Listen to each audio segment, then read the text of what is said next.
Good morning বন্ধুরা, তোমাদেরকে প্রত্যেক দিনের মতো আজকের ভিডিওতেও স্বাগত। আমি আমার নতুন ব্লগ নিয়ে চলে এসেছি। আজকেও সকালবেলা থেকে আমিও সেরকম খুব একটা কিছু কাজ করতে পারিনি। আজকের দিনটাও আমি পুরোপুরি রেস্টে নিচ্ছিলাম, বিশেষ করে রান্নার কাজে, ক্লিনিংয়ের কাজেতে। কিন্তু যতটুকু না করলে নয়, জানোই তো শ্বশুরবাড়িতে অনেক হিউজ দায়িত্ব থাকে মেয়েদের।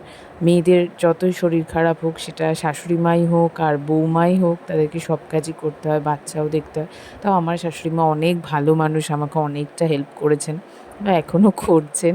উনি রান্নার দিকে তো আমাকে যেতেই দিচ্ছে না, রান্নাঘরে উনি সব কিছুটা মানে বানিয়ে টানিয়ে, আমি শুধু হাতে কেটে কুটে দিচ্ছিলাম আর কি। যতটুকু না করলে নয়। উনিও অসুস্থ, উনিও যে খুব একটা সুস্থ তাও নয়, ওনারও অনেক কিছু প্রবলেমস আছে।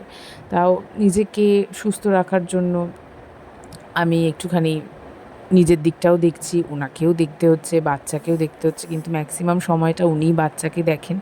আমার শরীর খারাপ বলতে খুব একটা কিছু না, আমার একটু ঠান্ডা লেগে গলা ব্যথা হয়েছে, টনসিল ফুলেছে প্রচণ্ডভাবে, কথা বলতে খুব একটা পারছি না, তাও ভয়েসটা তো দিতেই হবে, না করলে নয় ভিডিওতে।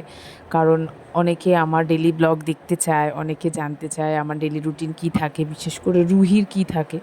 এই যে দেখো, এখানে বলছিলাম না যে একটু কেটে কুটে দিচ্ছিলাম মাকে, এই ছাড়িয়ে ছড়িয়ে কেটে কুটে দেওয়া, পরিষ্কার করে দেওয়া, এইটুকুই। কিন্তু বাদবাকি সবটাই মা করছে, রান্না করে ঘরদোর মানে বিশেষ করে রান্নাঘরটা মুছে টুছে পরিষ্কার করা, যতটা আর কি মা দাঁড়িয়ে দাঁড়িয়ে করতে পারে।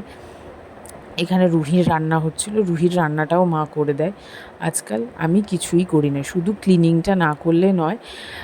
এখন যা দেখছো আমার ঘরের অবস্থা, এর আগে 4 ডবল সুন্দর ছিল। রুহি হওয়ার পর আর কিছুই থাকে না, যতটুকু না করলে নয় ততটুকুই করি। আমিও খুব একটা বেশি যে এখন করতে পারি, কারণ এক কাজকে দেখবে বারবার করা না সবসময় সম্ভব হয় না। তাও তার মধ্যে থেকে যতটুকু করা। এই যে দেখো, আমি ওষুধ খেলাম, এখানে ভেপার নেবো। সারাদিন বাদে এই সন্ধেবেলার দিকটায় আমি একটু ফ্রি থাকি, মনা খেলে, আমিও একটু নিজের মতো থাকি। এই ছিল আমার আজকের মতো।